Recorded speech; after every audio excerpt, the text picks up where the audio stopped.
back to another episode of the Richest Steve in Atlanta, where it is about the journey, not the status. This is episode number 31 in this piece, man. Y'all feel me? The consistency is crazy.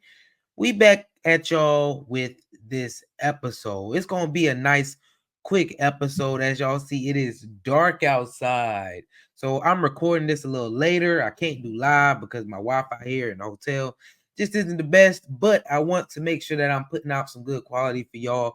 So we are in for a great episode. We got two good topics for y'all today. We have Kamala's message to black men, and then we have who has the better tax plan, Trump or Kamala. So like I said, you're in for a great episode. So make sure you like, subscribe, and leave a comment. I'm not going to waste no time. We're going to get straight into the first topic of the day. Kamala's message to young black men.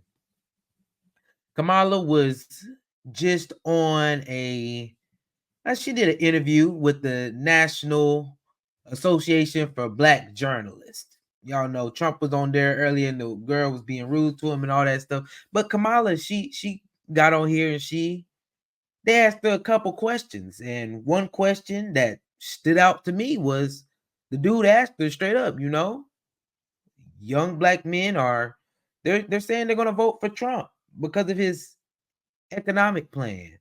So what do you have to say to young black men? And she had an answer for us. I'm going to let her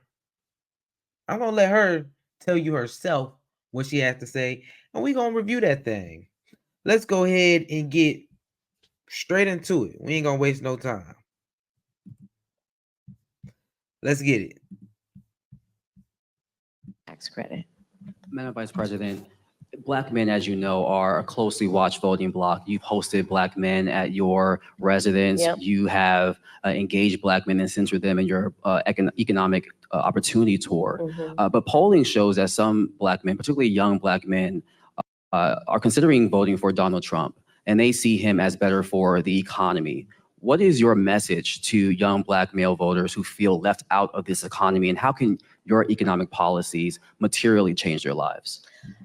So now I want y'all to really think about what he just asked her. He said, what do you have to say to young black men and how will it change their lives? That's the answer we want her to, that's what we want her to answer, okay? Y'all pay attention to what she had to say. Y'all already know, if you pay attention to what's going on, y'all already know how this a little bit gonna go. But I like to give the benefit of the doubt, and we gonna see what she has to say. Remember the question he asked her though, and I'm gonna go back just a little bit so we can hear the full question and go from there. And extending the child tax credit. Madam Vice President, Black men, as you know, are a closely watched voting bloc. You've hosted Black men at your residence. Yep. You have engaged Black men and centered them in your economic opportunity tour. But polling shows that some Black men, particularly young Black men, are considering voting for Donald Trump, and they see him as better for the economy. What is your message to young Black male voters who feel left out of this economy, and how can your economic policies materially change their lives? So I appreciate the spirit of the question, but I'll tell you, I've often been asked this question in a way that I've had to respond by first saying that I think it's very important to not operate from the assumption that Black men are in anybody's pocket. Black men are like any other voting group. You got to earn their vote. So I'm working to earn the vote. Not assuming I'm going to have it because I am Black, but because the policies and the perspectives I have understands what we must do to recognize the needs of all communities. And I intend to be a... All right, before she go on with that, I like how she came in the beginning. She really, that's what I like to hear from a politician. Earn the vote. Earn it. Especially, I'm telling y'all, Black people, listen to what she's saying. Make her earn that vote. Y'all just gonna go vote for no reason just because she black, like she said. Because they hear all the stuff that everybody says. They hear it all. And it makes sense to them because they don't vote. They're not gonna vote for Kamala just because she's a woman or just because she's black. Some people will. Some people will, and black people are known to vote for people specifically for those reasons. Let's be real. But she's telling you here, don't do that. She wants to earn the vote, and I applaud her for that point. But let's continue and see where else this goes. A president for all people. Specifically as it relates to what we need to do, to your point around economic opportunity. Yes, I started way before I was at the top of the ticket at what I called an economic opportunity tour, focused on Black men.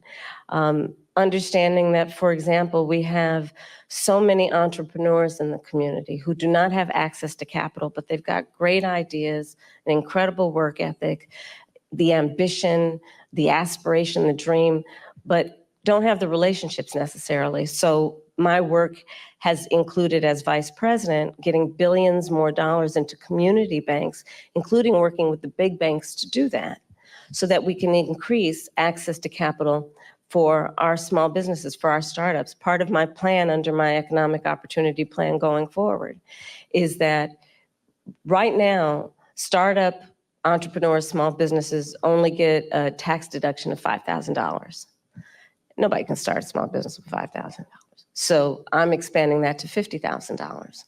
Understanding, again, that when people have the opportunity to have the resources to get started, they're going to put the good ideas, they're going to put the hard work into it. And part of what I also know is that our young Black men, our Black men, just like any group of people, anybody, our small businesses are really the backbone of our economy overall. And when they do better economically, we all do better. Part of my work is about understanding what we need to do in dealing with, for example, the historic inequities. Hey, I ain't gonna lie to y'all. It seems like she knows kind of some of the gripes I have. Some of the gripes I have, I think it is important for businesses to flourish, especially small businesses. And she has the I'm not gonna say little. Everybody like to say little just to, say stuff, but I don't like to say little because it just downgrades everything that's going on. But the five what she say, $50,000 for startup? That is big. That is big for startup costs, for new businesses. For new businesses, but I mean, other than that, I don't see it helping too many people unless you have a business. If you're a Black man who does not have a business, then yeah, you're not gonna get help out for this at all. You're not gonna get helped at all at this from that one plan. I'm not saying she ain't got other plans, but that one plan is not it. It's not it. So who is she talking to right now? Young business owners, young entrepreneurs? Probably that's what she's aiming towards. But everybody else with a 9 to 5, regular people, I would almost say middle class, because a lot of middle class people don't have businesses. Yeah, y'all have small business you want to start up. But let's be honest. Let's be honest. That have faced the Black community around home ownership, right? I don't have to go through the history with anybody here about what that has meant in terms of redlining, what that has meant in terms of biases and home appraisals, and the impact it has had on stemming the opportunity to build intergenerational wealth because of those obstacles. So part of the work that I have done and will continue to do is identify, speak truth about those obstacles, and address them. Another example is medical debt. Okay. I understand. She gon' systemic racism because the system is set up to keep us down. So she gonna fight that when it comes to housing, so that we can get some housing, affordable housing at that. I think that's good for some of y'all. For some people, you could use some affordable housing. But I don't know, the generational wealth thing. I We just don't have the financial literacy at all for a lot of that. I know a lot of grandpas and grandmas that's done passed away and passed some things down, and now that money gone. That money straight up gone. But y'all know she want to do the thing with the housing as well. Let's continue. 1 in 4 Black families or individuals is more likely to carry medical debt than others. So part of my perspective, and as vice president, part of the work that we have done is to say that we're going to eliminate medical debt from being on your credit score. Because until now, medical debt worked against your credit score, and people know their credit score, like you wait, right? You know that number. And the difference between what that number is and what it needs to be is the difference between you being able to get a car loan, a small business loan, or even a leasing on an apartment. And so part of my approach is understanding the obstacles that traditionally and currently exist to allow anyone, including Black men, be able to achieve economic wealth. And I'm gonna tell you, I don't think it is sufficient to just only talk about economic policy around reducing unemployment. It is an important marker, and I'm proud of the work that we've done thus far, but it should be a baseline there. Everybody's working. The point is, do people have an opportunity to build wealth? If that's what they choose to do, if that's what they want to do. And a lot of my perspective as we go forward is just that. I believe that there are a lot of opportunities that are available to the American people if we see people and understand what they want for themselves and their families, and then meet them where they are. Madam Vice President, I want to switch gears a little bit.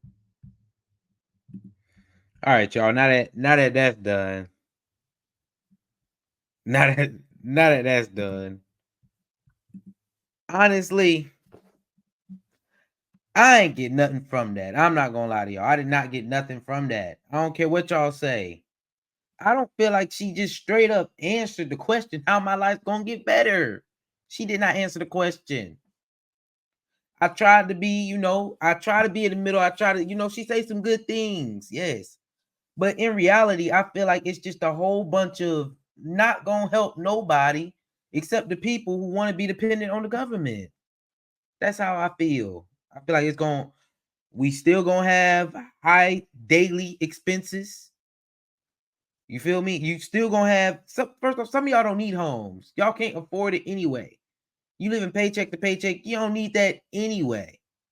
And having them just giving $25,000 to people, what does that mean? I'm about to raise the price of this house $25,000. It ain't gonna change. That's not gonna change nothing. It's not gonna change nothing. Startup costs for businesses, that's not gonna help the everyday person at all. The everyday person not gonna get help. And if you already got a business, that's not gonna help you neither. For me, I'm trying to start up some businesses, so that might help me. That might help me on the back end figure some things out. But other than that, I feel like in my day-to-day life, it doesn't change anything. I feel like my electricity bill still is going to be about $300 because it's going up and up every month. Like I've even seen my usage go down and the price stay the same. Same thing with my all my utilities. Hex. All my utilities. Gas prices. That's not just helping my every day-to-day life saving anywhere. It's not. I need some day-to-day things. Like how are things going to be more affordable? I understand all the other stuff, the systematic. They holding us down, the oppression stuff that you want to add in there so it'll sound good, but that's not even what I'm feeling. And half the things I feel like she promising, I feel like it's not directed at Black people anyway. It's not at least directly directed at Black people. It's something that'll help everybody. It'll help everybody. And that's one thing black people keep voting for, is things that they feel like will help them specifically, but in reality, it's not even for you. That's how I feel. A lot of this stuff is not even for us. You think you benefit on the back end of it, when in reality, we ain't benefit in however long we've been voting for the Democrats. What, 60 years, 90 years, whatever. Since the 60s, since the 50s, we in mass ain't gained nothing. I still think a lot of us is still in the same position, maybe even worse. I feel like the black people got worse off as time went on. Cause we just too dependent on the government doing a whole bunch of bull. She gave me nothing. I don't think she answered the question.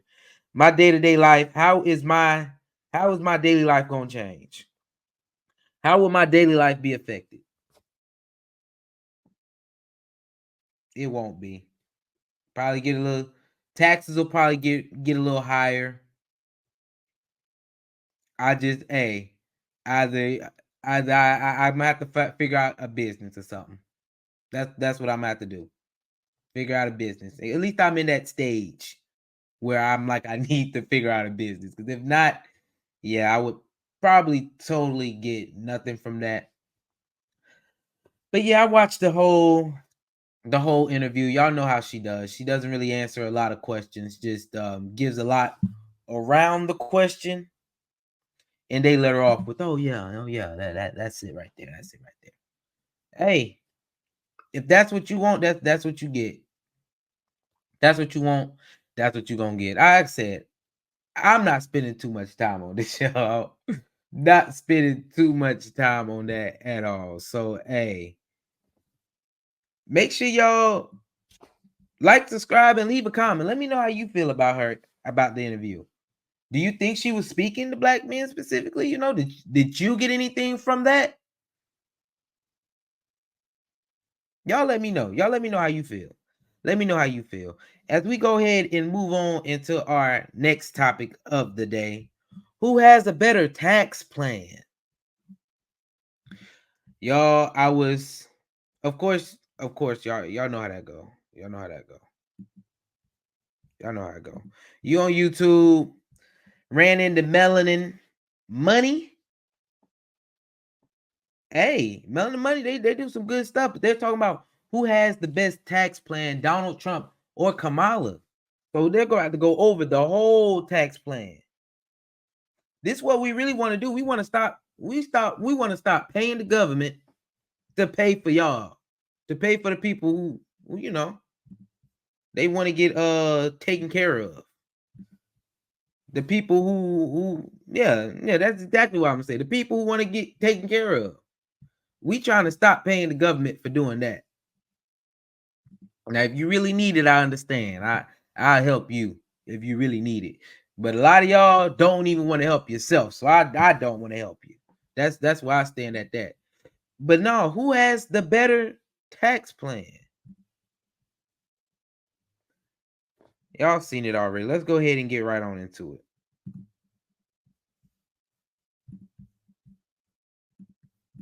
Did you miss the recent presidential debate?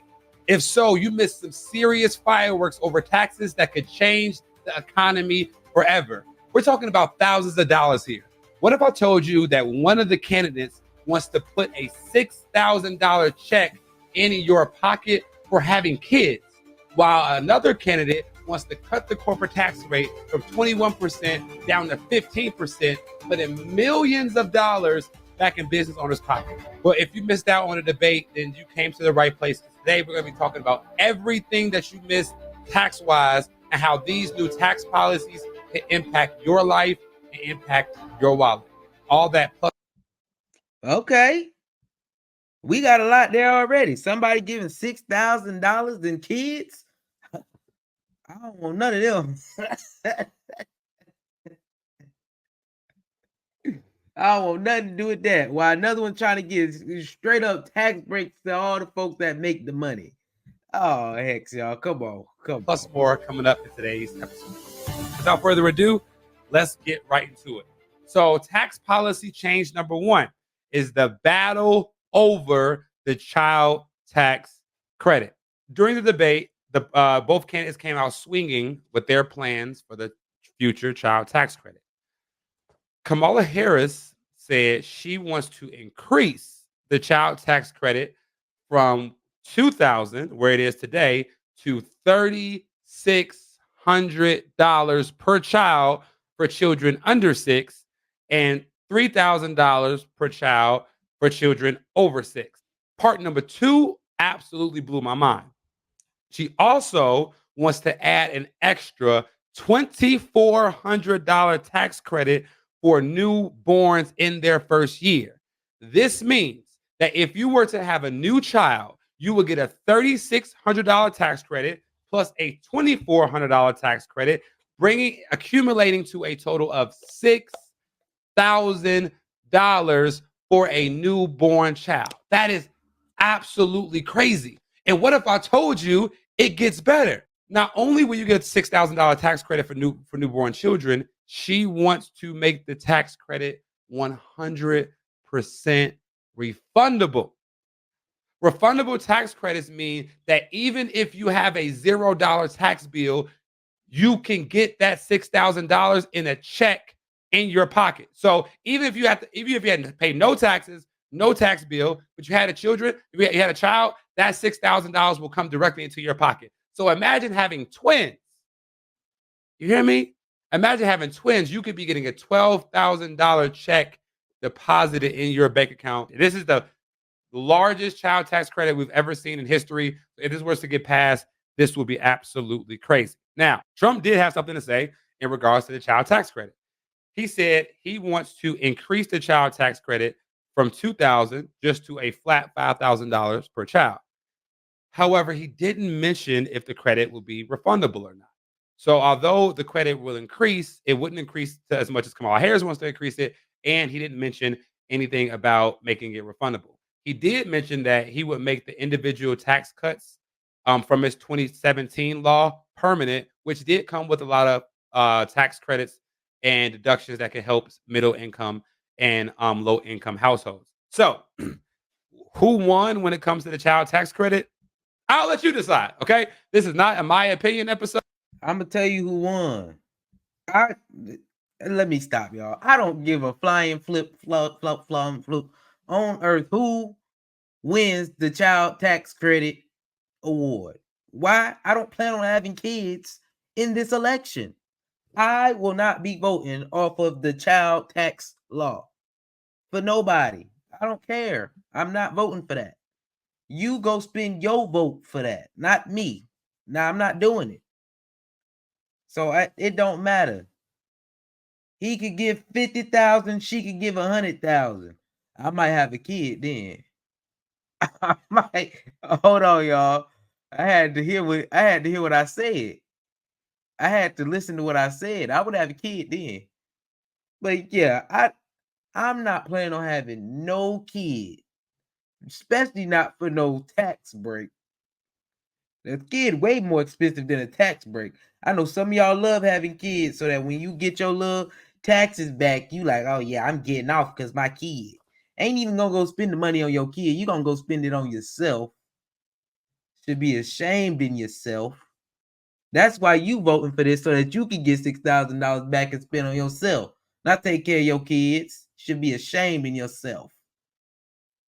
Should be ashamed. But like I said, I'm not voting on no kid. I'm not voting on no kid. I'm not voting. And I know people with kids, but I'm not voting for that. I'm not voting for that. That ain't gonna put no money in Steve's pockets whatsoever. In any type of way. Like I said, you have the power to vote, so go use your vote on this child tax. You got the information right here. So that might be your deciding factor. Me, I'm gonna say let's keep it going. Let's keep it going. Episode. This is I'm giving you all information episode. Okay. So number two. Now let's talk about the battle over the corporate tax rates. This one had everybody talking because this one will probably affect the economy the most. So Harris and Trump could not be further apart when it comes to taxing big businesses. This is where things got really heated in debate. So Kamala Harris wants to raise the corporate tax rate from 21%, whereas that currently, to 28%. While Donald Trump wants to take the corporate tax rate from 21% down to 20% and down to 15% for companies that manufacture in the United States. So Kamala Harris wants it at 21%, 28%. Donald Trump wants it down to 20 or 15%, depending on what type of business you have. Now, here's why. Okay. I see why you would do both of those. I do. If you raise the corporate tax plan, you know what they say, make the rich pay their fair share. That's what they doing right there. We gonna make the rich pay their fair share through that corporate tax, 21 to 28. Pay your fair share of taxes. On the other hand, Trump like, all right, we gonna drop it 1%, and then it's gonna be 50% if you manufacture in the USA. What does that mean? If you manufacture in the US, that means that you're keeping jobs in the US. You're helping the US economy because you are employing people. I honestly, I feel like capitalism and the people who create the jobs, I think y'all hate on them a lot. We need a government to regulate so they don't do the most, of course, because they can do the most. They can really use and abuse people if they wanted to. But at the same time, we got to realize that corporation, the reason you have a job. That's how I feel. Without them, what would I be doing? What would you be doing? Yeah, they can pay taxes, but it's other on both sides. It's some good things that come with that. I know if I was manufacturing, I'm like, okay, I don't have to pay as many taxes as long as I stay here. I'm down for that. Or I could outsource it and then pay them tariffs. Hey, come on. But yeah, either you gonna make the rich pay their fair share. Basically, you can put your quotes, and let the government do what they do with that money. I've already said, I know what they're gonna do to that money. They're gonna give it to the folks who want to be dependent on the government. That's what they're gonna do. They're gonna fund them a war or 3 or 2 and keep doing the same stuff they doing. Same old, same old. Y'all measure it. Cause like y'all know, like I said, the rich people, they can be greedy and they can treat you some type of way. Like if you work for Amazon, I wouldn't probably want Amazon to have that tax break. Cause Amazon, they work the dog mess out of whoever worked there. They work you. At least I know this to be true for the people who work in the warehouses, moving the stuff. They had some workers, the drivers, they trying to unionize as we speak. So yeah, sometimes you need some government in there to damper them down because they can be greedy. So they might not, Amazon might not deserve this tax break. Well, we say that, but let's not act like some of y'all don't order from Amazon every single day. You order from there every single day. Maybe it'll make their prices go down for you. Each of the candidates have their stance.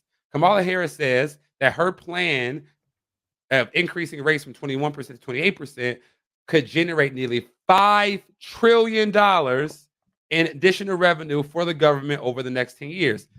Do we really want the government to have control of $5 trillion?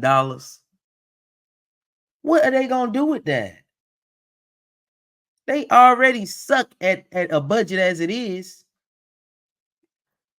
They go into, don't they about shut down every single year over the budget, over raising the budget? They need to shrink the government down a little bit. I think it's too much. I think it's too much. I think it's doing too much right now. All them IRS agents going after the scammers. It's ridiculous. Y'all might as well just let the scammers be at this point. They still out and about. I ain't seen not one scammer go down for nothing. I maybe seen about one. But all the other scammers I know, they still out and about. All the money you spent on IRS, I was expecting them scammers to get got. Hey, I'm sorry to all them Atlanta brethren out there that be scamming, but I was expecting you to go down. I'm not gonna lie. Especially they giving all this money to the IRS. Do we trust the government with $5 trillion? The government about to just go into more and more debt with that $5 trillion. I don't trust them with it. This money could be used for infrastructure, education, and other programs that could benefit all Americans. However, we know how irresponsible our government can be with our tax money. So just because they get an extra $5 million, it does not, $5 trillion, it does not mean that they're going to use it correctly. Now, like I said, it's gonna go over to some wars, about 2-3 wars. That money gonna go straight over there to Ukraine or Israel. Some bull. Or even better, they gonna take care of some migrants. Better than the migrants gonna be living better than some of y'all in the hood right now. some of you are probably asking, like, well, Carter, how could Donald Trump's plan of lowering the corporate tax rate help stimulate the economy at all, right? Because the money would just go in big companies' pockets. Well, Trump's lower tax rate could potentially lead to businesses now having more money to reinvest. They can use this money to create more jobs, and creating jobs will help stimulate the economy. Not to mention that they can use some of this money for stock share buybacks. And when a company buys back their shares, it increases their stock price. And if you're invested in the company in your retirement plan or your 401k or even your brokerage account, that can increase your investments. So it really comes down to the following, right? Who do you trust more with the money? Do you trust the extra $5 trillion in the government's hand for them to spend it correctly? Or do you trust the extra $5 trillion in small business owner or big businesses' hands where they can increase jobs, reinvest, and do share buybacks, which would increase our stock market, right? Who do you trust more?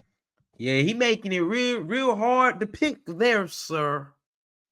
You're being very in the middle on this one, sir. Heck no. Even when you put it like that, we know who we going for. But them companies like Amazon can run right on over all their workers and not care about their workers at the end of the day. So you really have to pick. If you're gonna be in the middle on it, let's be real. Them corporations can be real greedy. That's why people like, well, how was giving the corporations a tax break gonna help anybody? It might help you. That's all I'm saying. You got a job because of that corporation. That don't mean that corporation should use and abuse you. They shouldn't use and abuse you, of course. But hey, somewhere more in the middle of making somebody feel like, yeah, I would have, at least, try to make the other side seem a little better. But I don't trust them using that money nowhere. I ain't gonna lie to you. Sure don't. What's more? Some of y'all are like, I don't trust neither one of them. I trust myself. And I feel you, okay? So now moving on to the next topic, which was small business deductions, right?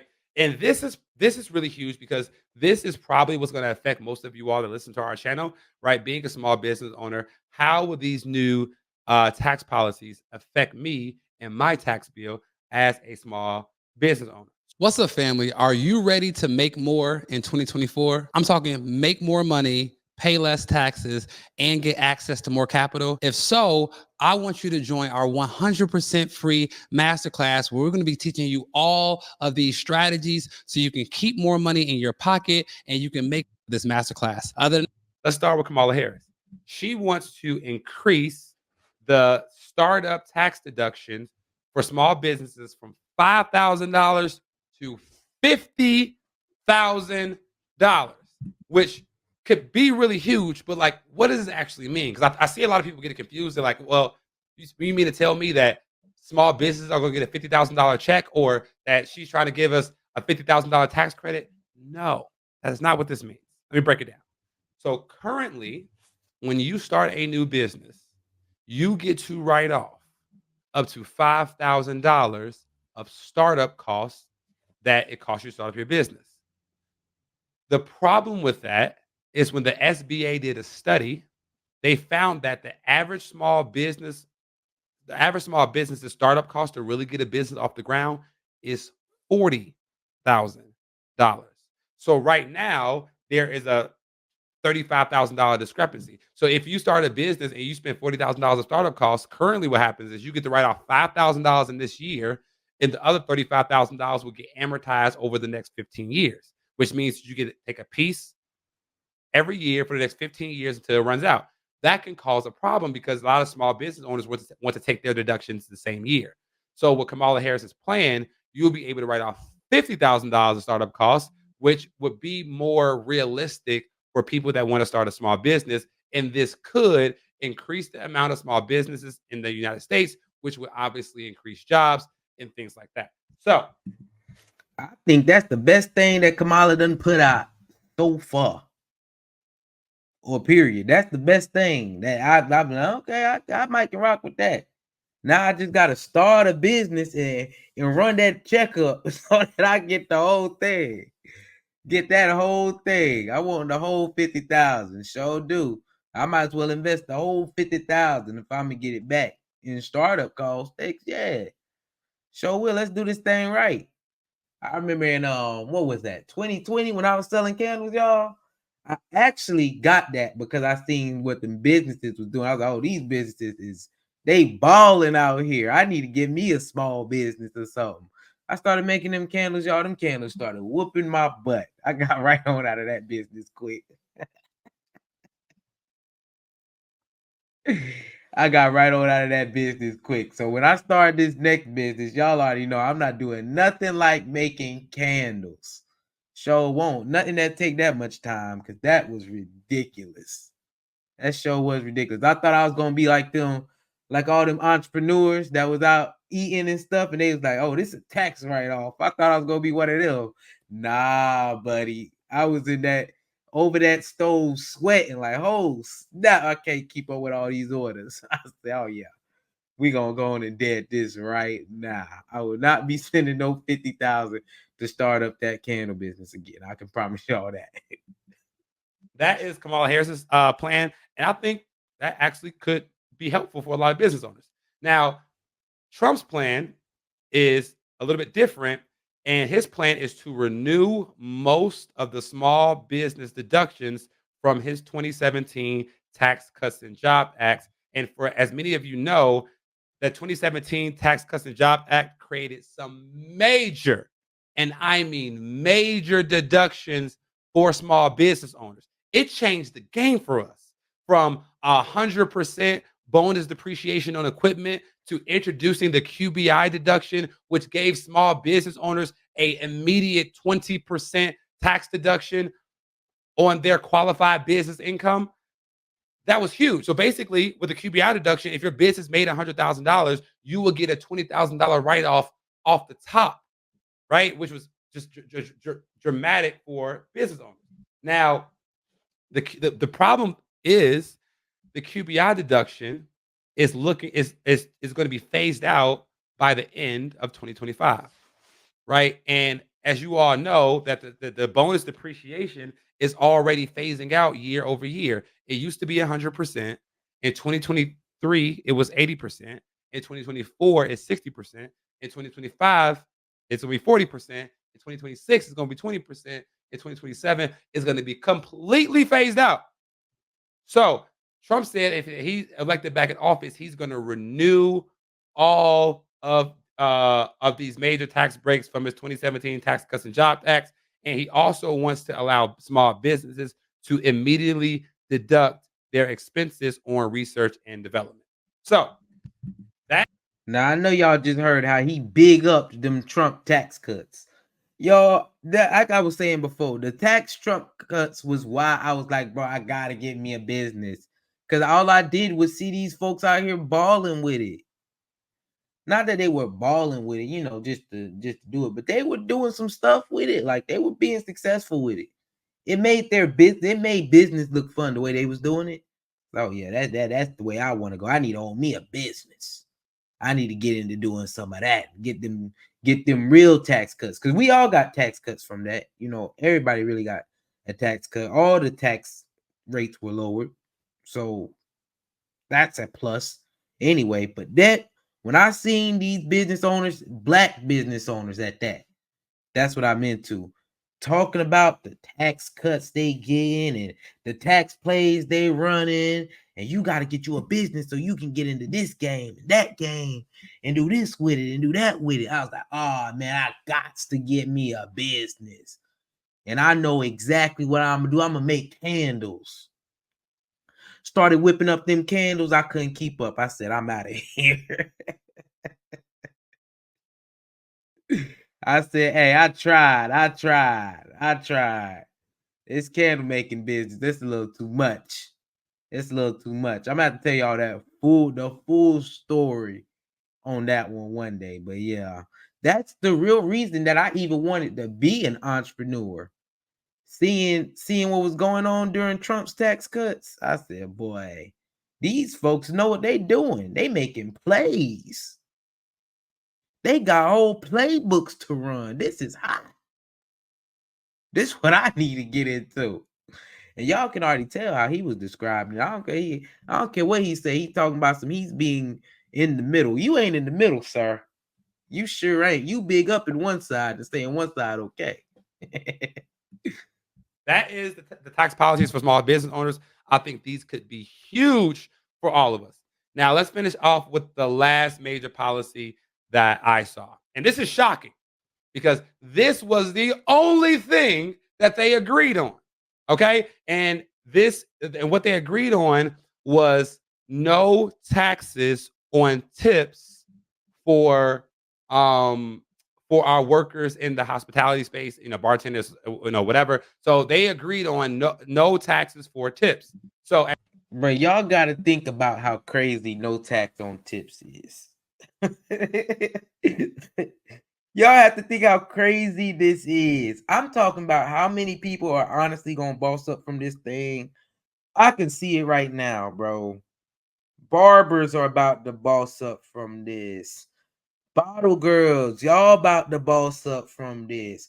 Anybody who do any type of beauty stuff, y'all about to boss up from this. Waitresses and waiters about to boss up from this. I leave tips every single where I go. Y'all folks about to boss up on that mess so much. I'm sick. Y'all need to, if I was in one of those fields, I'm telling you right now, y'all need to really thank Trump just for that coming out of his mouth. You don't even have to like him. But he people was feeling that that came out of his mouth so much that Kamala even said no tax on tips. Can y'all believe this? Y'all know who really about to boss up on this? Hold on, y'all. Strippers. That booty club about to be popping. They about to make a killing out here. That economy get good and it's no tax on tips. Oh God. They gonna be the new folks out here. Hey, some of you women might drop out of law school. Y'all gonna say, forget them degrees. Y'all gonna go get on a pole. But that, like I said, that whole thing is crazy. Not only Trump saying it, but now Kamala like, hey, no tax on tips. Y'all all about to boss up. Y'all about to boss up. Y'all about to be getting, hey, I tell them, hey, y'all need to make sure y'all don't pay me nothing. I'm only trying to make $10,000 a year. $10,000 a year on the books. The rest, boy, run it up. No tax.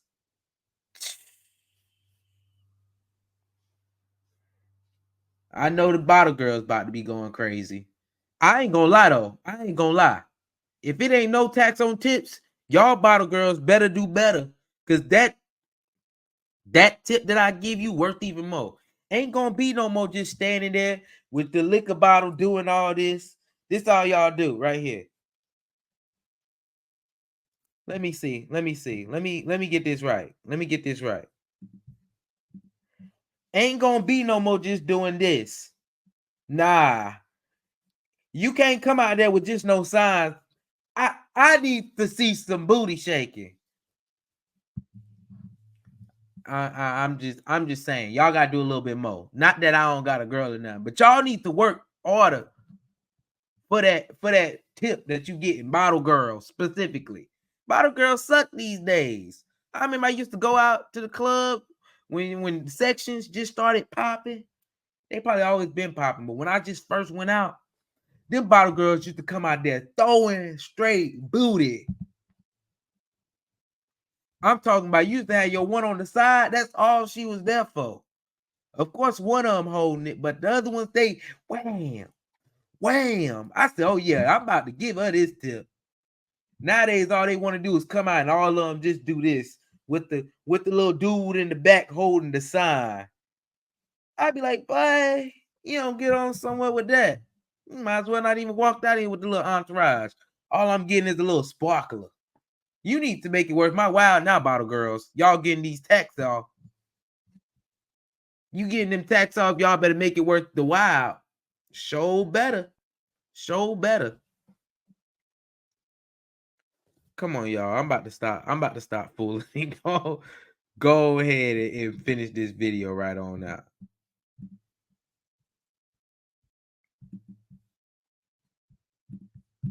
So as you can imagine, this would be huge for the restaurant industry. This would be huge for the club industry with bartenders. This would be huge for the nightlife industry with bottle girls. So they said that they both agreed that they don't want individuals paying taxes on tips, which could dramatically lower their tax bill.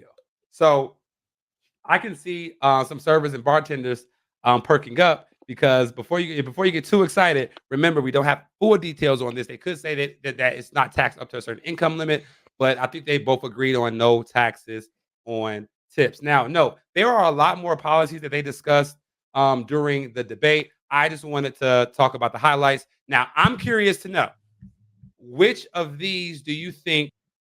Okay, yeah, y'all, that's pretty much the end of that video. I don't think he went over tax. Trump just introduced one more thing that has to do with taxes, and he said no taxes on overtime. Now that one right there, that affects Steve, y'all. That really affects the normal working middle class man like no other. Shoot, that affects some of y'all middle class women like no other as well. I know plenty of women that put in that overtime. They be working harder than most of y'all dudes, putting in that straight overtime grind. But that's affecting me right now. I'm putting in overtime right now. You telling me you ain't gonna tax that overtime? I'm gonna be able to get straight to the bag. Ooh. Call that a game changer. If Trump get in office and he's still no tax on overtime, I'm putting in overtime every chance I get. It won't even matter. Every chance I get is coming. Heck yeah. Y'all know how them Walmart, they always need an employee to work overtime. No, they always need an employee to work, but they don't want to get nobody overtime. I tell them now, y'all gonna have to get me to overtime. Y'all gonna have to get me to overtime. I'll work. I sure will. I sure will work. But you got to get me to overtime. I better be overtime. I better be able to clock that. Hey, can you fill in? Am I gonna get that overtime? Because if I ain't getting that overtime, not tax, X nah. And these people, you think it's hard to get people to work now? That's gonna fill in some gaps. Hey, we need somebody to work overtime. Folks gonna be fighting to get in that overtime. Hey, young blood, I got a family to feed. You got sure won't. And also, I just thought another added benefit is you might not even have to get a second job now. No, a lot of people got to get a second job. If you just put in some overtime on your regular job, maybe it'll work out. Maybe it'll work out. Yeah, y'all, but that's who has a better spelled wrong down there. I see it. I see it spelled wrong. I see it spelled wrong. Some of y'all only gonna pay attention to that. But who do y'all think has the better tax plan? Y'all let me know. Y'all let me know. Make sure you like, subscribe, and leave a comment. I'm gonna tell y'all who Trump obviously has the better tax plan because he doesn't want people to pay taxes. He don't want nobody to pay taxes. That's what he's saying. He don't want nobody to pay taxes. So who has the better tax plan? Trump. Let's be real. It ain't even really close on who has the better tax plan for everybody. I don't think it's close. Kamala threw a little surprises in there. She did surprise a little bit. Surprised it a little bit. With some of the stuff that she did. But hey, let's be real. We just gonna be real. Trump had the better plan, man. And with that, make sure y'all like, subscribe, and leave a comment. That's it for today, y'all. Like I said, I was not going to stay here too long. We had 2 good topics. We had, Kamala, she gave an interview. She was talking to black men, but she talked around the question like always. That's cool. And then we went over who has the better tax plan. Y'all know I said Trump had the better tax plan. Hey, that just is what it is. Y'all let me know how y'all feel about this stuff. I'm always down for a conversation. I like to hear other people's opinion. Make sure you like, subscribe, and leave a comment on your way out the door. Thank you for watching. I appreciate y'all for tapping in. Peace, love, and riches. I'm out.